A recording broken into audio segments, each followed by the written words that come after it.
please stand for the arrival of the Prime Minister.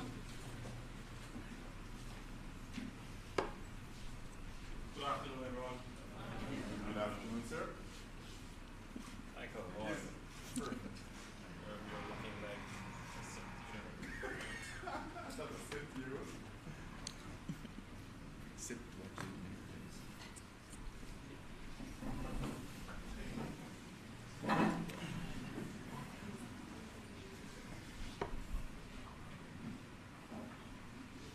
The Most Honourable Andrew Holness, Prime Minister of Jamaica, Cabinet Ministers, President of the Senate, the Honourable Tom Tavares Vinson, Permanent Secretaries, the Honourable Michael Lee Chin, Chairman of the NCB Financial Group, NCB executives, in particular Bruce Bowen, the CEO, welcome. Specially invited guests or members of the private sector, members of the media, good afternoon. Now, last week was a difficult week, but again, we were spared, and we saw again the resilience of Jamaica and Jamaicans in action. But we know that there are many that have been affected by Hurricane Beryl, primarily on the south coast. And this event this afternoon is about getting relief to Jamaicans who desperately need it. And so we are very fortunate in Jamaica to have a private sector that stands shoulder to shoulder with the government, not only in prosperous times, but also in times of crisis. The collaborative efforts we will see today are not new. They're part of a long-standing tradition of partnership that this administration has nurtured, whether it's through investments that drive economic growth, initiatives that enhance education and healthcare, or today, the contributions that will support the Hurricane Beryl relief and recovery efforts. The private sector has consistently played a pivotal role in our national development. This enduring partnership is a cornerstone of our collective resilience and progress. Today will be a very short program. We're actually thinking it will be maybe closer to half an hour. There are not a lot of speakers. We're going to get to the point. The Prime Minister broke from Cabinet to launch this event. We have several Cabinet Ministers in here. There are a lot of work to do. Our work is about getting the recovery efforts ongoing, and as such, we will move past this very important event as quickly as we can. And so first up in the program, I invite Ms. Cherie Martin, CEO of NCB Foundation and Executive Vice President of Retail Banking at NCB, to bring greetings and to tell us more about this wonderful initiative. Ms. Cherie Martin. Thank you so much, Dana. All protocols observed. I greet you today in my capacity as CEO of the NCB Foundation and an executive of National Commercial Bank Jamaica Limited. I want to, however, specially acknowledge our always willing, ever supportive and active NCB Foundation Chair, Taylor Lynn, who leads a board of directors who are deeply passionate about corporate philanthropy and service to others. Thank you, Madam Chair and fellow directors.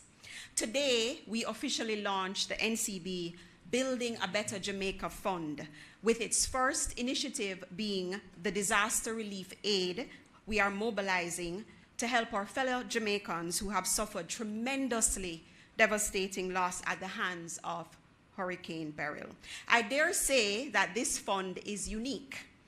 We will not only solicit donations, but NCB will match those donations.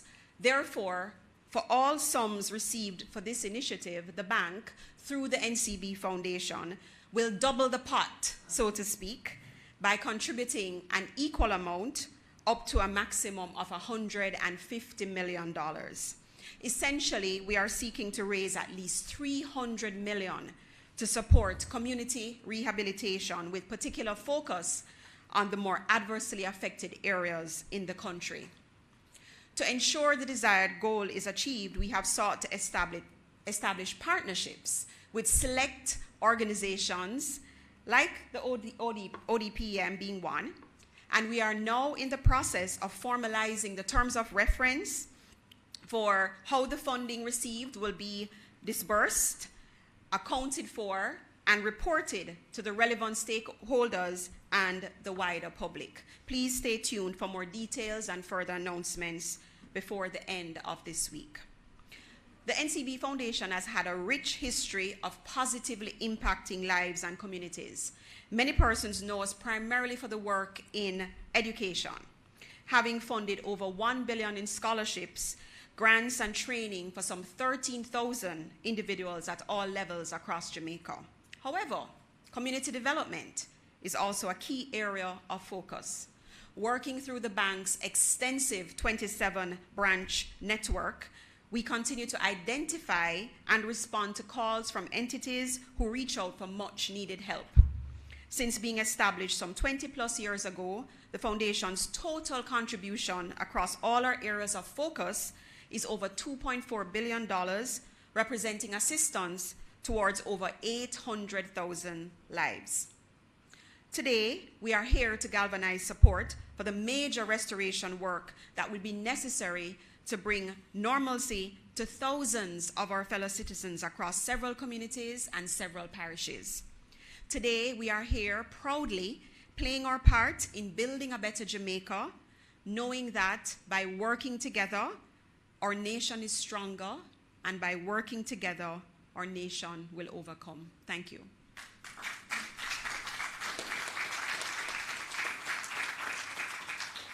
See, I told you no long speeches today, and I want to thank you, Cherie, for outlining that program and the awesome work that the NCB Foundation continues to do. Our next speaker is none other than the Honorable Michael Leachin. He is a true success story. I don't know how much we could say about him. He's a son of Jamaica. He's an example of our exemplary Jamaicans that have gone to the diaspora and done fantastic things, but have always felt that this is home and that this is where we have to build. And the Honorable Michael Leachin, again, is showing that leadership, showing that strong support for Jamaica in this initiative. We know it was his thinking that led us to this, and we thank you for that. And I now invite the Honorable Michael Leachin to speak to you. Thank you very much. All protocols observed. I think you don't know me. I can be loquacious.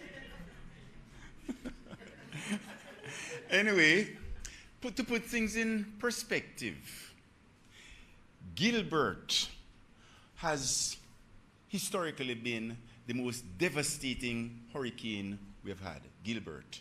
In 2023 dollars, Gilbert would have caused about 2.5 billion US dollars worth of devastation. Next up would be Ivan, $920 million. Next up, 1951, when the year I was born, Charles, $650 million in 2023 dollars. Next up, Charlie again, 2004, 470. And list of 5 here, Dean, 2007, $428 million. So the question is, where would Beryl rank in this league table? Based on the trajectory, the glancing nature, the intensity, it is ranked somewhere between Ivan and Gilbert. Somewhere between Ivan and Gilbert, based on the glancing nature of what we experienced. But on Wednesday, we didn't think it was going to be glancing, did we? We think we're going to get a direct hit. So last Wednesday, all of Jamaica was waiting with nervous breath. All of Jamaica, all of us here, were waiting with anxiety, fear that devastation was coming. The only question was how bad the damage to property, business, infrastructure, human lives would be. That was the only question.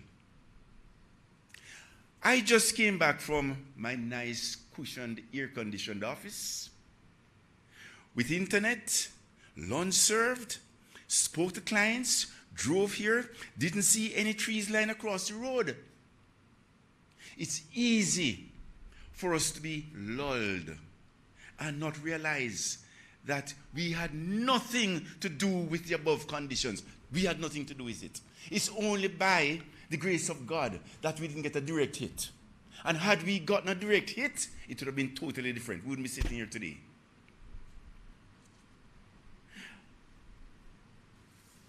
Meanwhile, our brothers and sisters in Westmoreland, South Manchester, and Hanover, their lives are completely in shambles.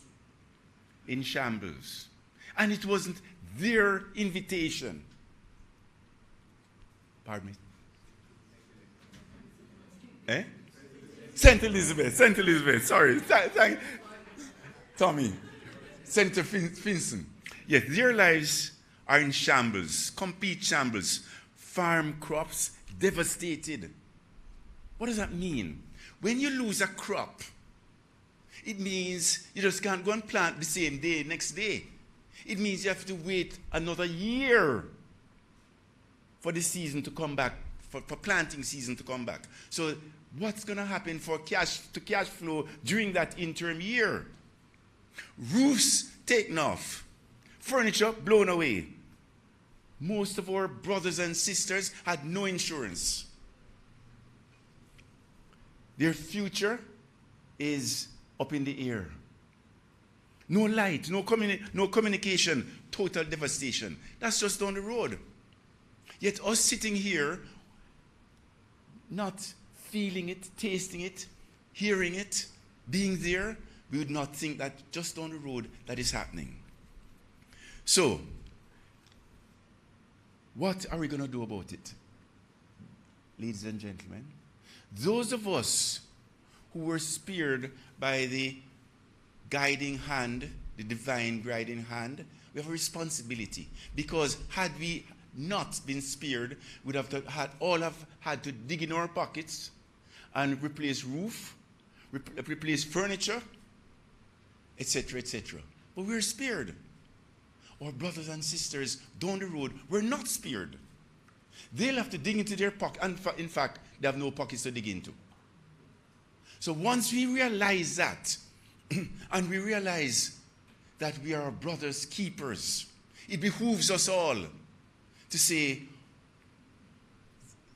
what am I going to do to make sure that the future, the immediate future, the medium-term future, and the long-term future of my brothers and sisters, they feel a little more comforted?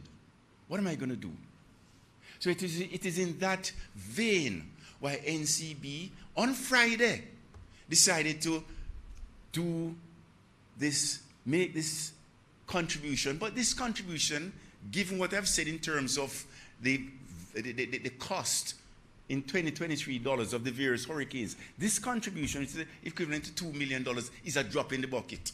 This is just a catalyst to encourage other corporations, Jamaicans, to do the same and step up.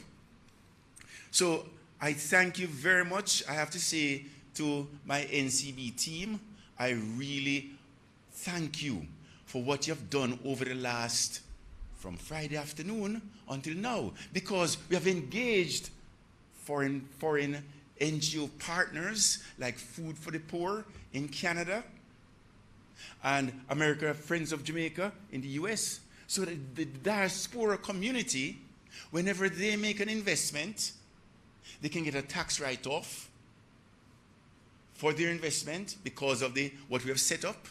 And then that same dollar, which will be less than $1 that they're going to put in, will be, because of the tax credit, when it comes to Jamaica, it will be doubled.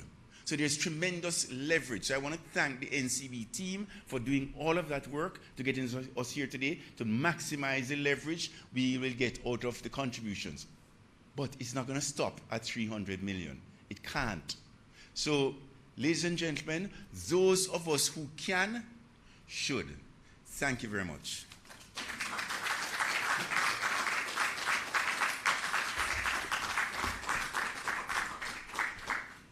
Thank you very much. And you heard it. This is a catalyst for us to do more. and we're expecting to do more. There is a lot of damage. We've heard 1 billion in terms of certain areas. The health sector said 1 billion, and others are giving their estimates of the damage. So it's a lot of support that is needed, and this is just a catalyst for everything else.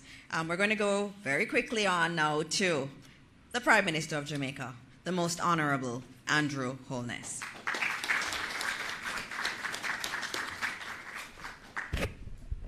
Afternoon, ladies and gentlemen. Today should not be a day of too many formalities, but since I have the Honorable Michael Leachin here, I will acknowledge him with his full formal title. But generally, we just say Mike. And of course, the members of the cabinet who are here with us, our permanent secretaries and members of the private sector.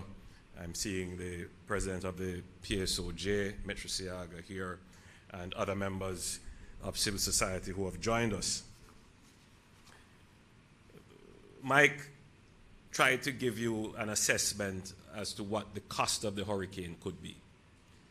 I'm not in a position to do that just yet. We have varying estimates, but I'm certain that if agriculture were to give you what their full estimate is versus what the utility companies would give versus what health would give, it would be far more than the damage wrought on us by Gilbert. It's a different kind of damage that Hurricane Beryl caused. Certainly, there is more to damage now than then. And so the impact of the hurricane, though not a direct one, as you have described it, a glancing blow, but it has also come at a period of time when we have been experiencing, I want to describe it properly, Mike, because it's important that Jamaica understands that for the last 8 years, almost every 2 years, we have been hit by some form of natural disaster. Maybe not to the extent of a hurricane, but you would consider that we had Eta, we had Zeta, we had all kinds of tropical storms and depressions, heavy rains. The last one was heavy rains that flooded out St. Thomas and Portland and parts of St. Andrew. And almost routinely on a biennial cycle, Montego Bay and surrounding communities would be flooded out. All of these have a fiscal impact, a financial impact that obviously is leading up to this greater event. So you couldn't look at Beryl in isolation. In other words, for the past 8 years or so, roads have been flooded out, blocked, scoured, landslides, bridges damaged, and those costs keep piling up. I mean, we try to repair, but we can't repair all. So one climate event would not be the total aggregator of the cost of the events to us. It is important and instructive, therefore, that the country understands how the government is treating with this. We have been treating with this by virtue of, one, ensuring that we mainstream climate resilience in everything that we do. So we are mainstreaming climate resilience in our budgeting process by building buffers and reserves and by literally budgeting for storms, so that when a climate event happens, we are not forced into a position where we have to borrow. We may borrow, but we are not forced into borrowing. And what happened before is that every climate event pushed us into more borrowing. So a part of our debt trap was as a result of having to borrow to recover from climate events. So we're trying to avoid going down that trajectory. But Jamaica has such a great brand that when we are hit by a crisis, global philanthropy and local philanthropy will chip in and help. But that is not going to be enough. That can help you in the 2 or 3 weeks of the crisis. But the country has to have its economic and financial house in order to carry out the recovery. So we have, Mike, a long-term plan and a well-laid plan for this. So there is a perspective being shopped around that the recovery should be quick, and that's what we want. And there are those who are setting the expectation that the recovery will be next day, without taking into consideration some very practical concerns. You know, you can have a quick recovery, but not a full recovery. You can have a quick recovery, but not a sustainable recovery. And what we want is a sustainable recovery in every dimension of the crisis. The dimension of the crisis that we're looking at today is how do we manage public, corporate, civil society, philanthropy, and donations. That's what we're looking at today. And Mike stepping forward, as many other persons in the private sector and civil society are doing, but they may not be coming to stand in ceremony like us. And we acknowledge them and thank them and encourage them. But it is important that the government creates a space where the corporate philanthropy and the civil society philanthropy can be coordinated and organized. Because you could have a quick recovery of everyone running to give to the names that they hear, the parts of the country that appear more on television, where you're going to get the most PR branding, whilst there are others that are neglected because they have no access, they have no visibility or any voice. So my job as Prime Minister is to make sure that every dimension of this crisis is properly covered. We want to do it speedily, but we want to do it correctly. So with a donation like this, where Mike is using his strong corporate reputation, his brand, NCB's brand, to essentially give some leadership to corporate giving and to incentivize it. Now, Mike, did you say what the amount is? I'm told it is 1.5 billion Jamaican dollars.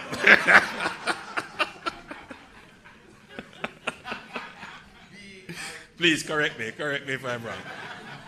This is a catalyst. Oh, we wish we could have that. But so we're starting off with NCB's commitment of an initial 20 million and a commitment to match, and that is the catalyst, every donation made to ODPEM. So essentially, I am here today saying, match Mike's ante. Come on. You know, every corporate entity now should put in and let NCB match. So it is a good start. And I'm expecting that we will see corporate entities pitching in what they can. You know, $1 million here, or $5 million here. Who knows? Maybe somebody will say, I'll give 30 million to show up Mike. Who knows, you know? But so I'm encouraging. And of course, our diaspora. Many of them have been calling, trying to get in touch with their loved ones. And I can understand the fear that they may have not being in touch. Tomorrow, I'll give a report as to where we are. By now, most people would have had contact and would have had a better understanding of what the challenges are. So yes, there's going to be a lot of direct giving from the diaspora, but we also encourage the diaspora to give to the national cause. Because if you give, NCB Foundation is going to give more.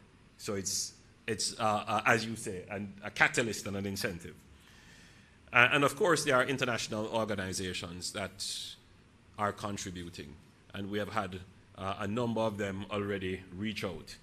So the government's role in this is to, first of all, acknowledge this effort by Mike, to endorse it, and to congratulate the NCB Foundation on doing this, and then to recommend it strongly to others to follow.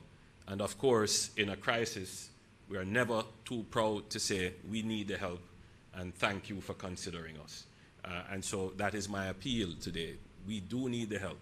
I have toured some areas of Jamaica, and I'm almost afraid to call the names because it may overshadow other areas that have been hit but not focused on.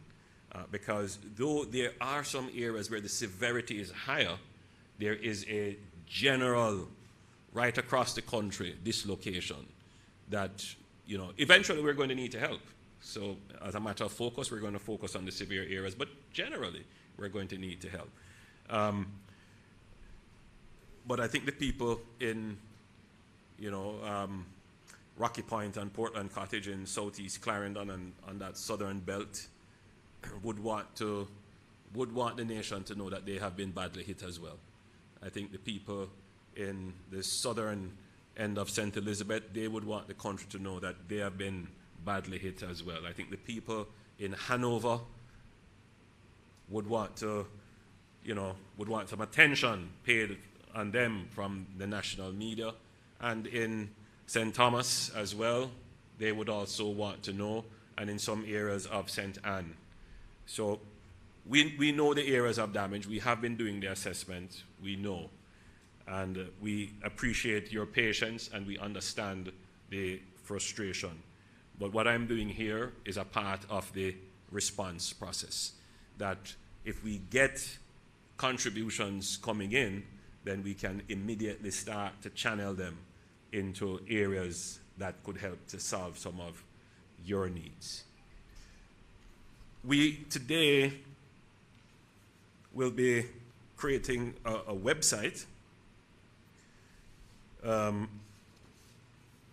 which was done in pretty quick time. It is the Disaster Fund website.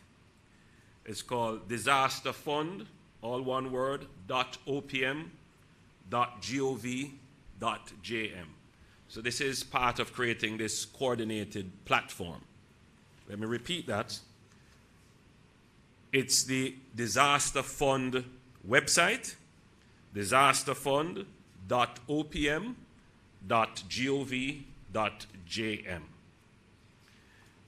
This website will serve as our centralized source of information and statistics on the impact of Hurricane Beryl, as well as a single source to accept donations from persons who want to support the national relief effort.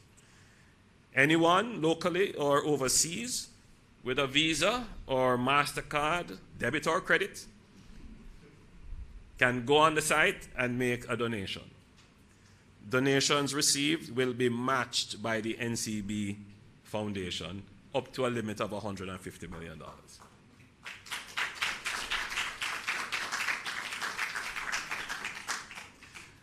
One of the reasons we established this official portal is to provide assurance to persons who want to donate that their donations are going to the right place and will be put to good use. Again, please make sure that you go to the correct website.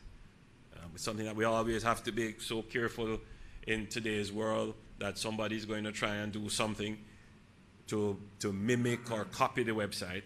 Let me repeat that the correct website, the one that you should go to and make your donation, is Disaster Fund, one word, disasterfund.opm.gov.jm. disasterfund.opm.gov.jm.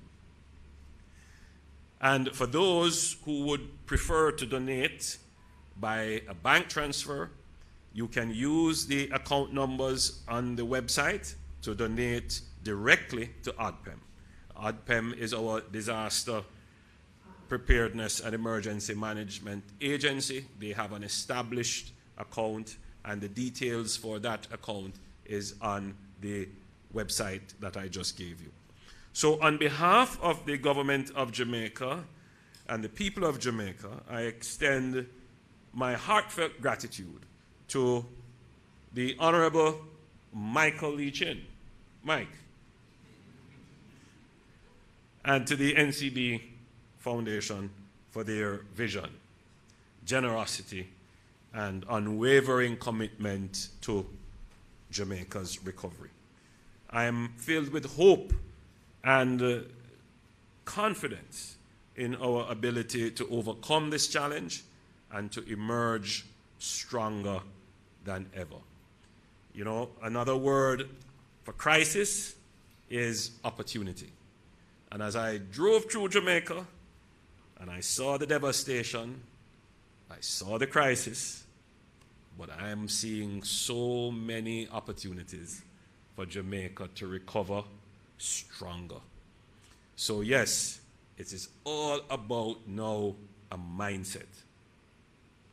You may not have electricity now, you may not have water, but don't let that create a mindset of doom and gloom, a pall of negativity that will essentially become a self-fulfilling prophecy if you allow it. Let us take a positive attitude. Let us take an attitude of hope, an attitude of resilience, that we will recover from this stronger. And we've gone through many crises before. And you can, by virtue of just looking back at the COVID pandemic and how we recovered amazingly well and rapidly, with all the criticisms and all the difficult decisions that we have had to make, we recovered as one of the strongest islands in the region. We're taking a similar approach, but we are also taking a learning approach, because nothing was perfect. And therefore, the errors and gaps, we have seen them, and we are making sure that those errors and gaps are not repeated. But we are also seeing the opportunities, and we are grasping them. So, my fellow Jamaicans, it is a rough time. And for the areas that I have toured, I want to say to the people there, I see your pain, I feel your pain, and I'm working as hard as I can to make your recovery as quickly as possible, but to make it as sustainably as possible. And I think that the NCB Foundation has made a step in that direction of quick recovery, but sustainable recovery. God indeed blessed Jamaica. May God continue to bless Jamaica.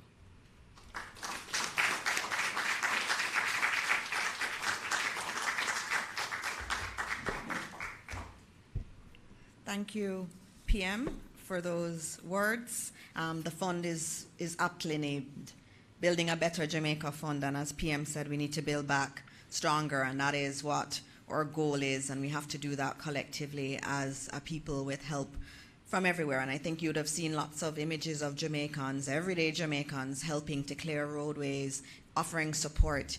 We're only going to get through this, as with every other crisis we've gotten through, with the help of God and all of us playing our part in the redevelopment of our country into something that's even stronger than it is today. Thank you all so much for joining us. Those on television, on radio, we thank you for giving us this time. And please donate to the Building a Better Jamaica Fund. It is for an absolutely critical cause, and we thank the NCB Foundation for leading in this manner. For the media, we will be available to take questions after the NCB team is here. Other members of the government team are here, but we will end the formal proceedings at this point. Thank you all. Please stand for the departure of the Prime Minister.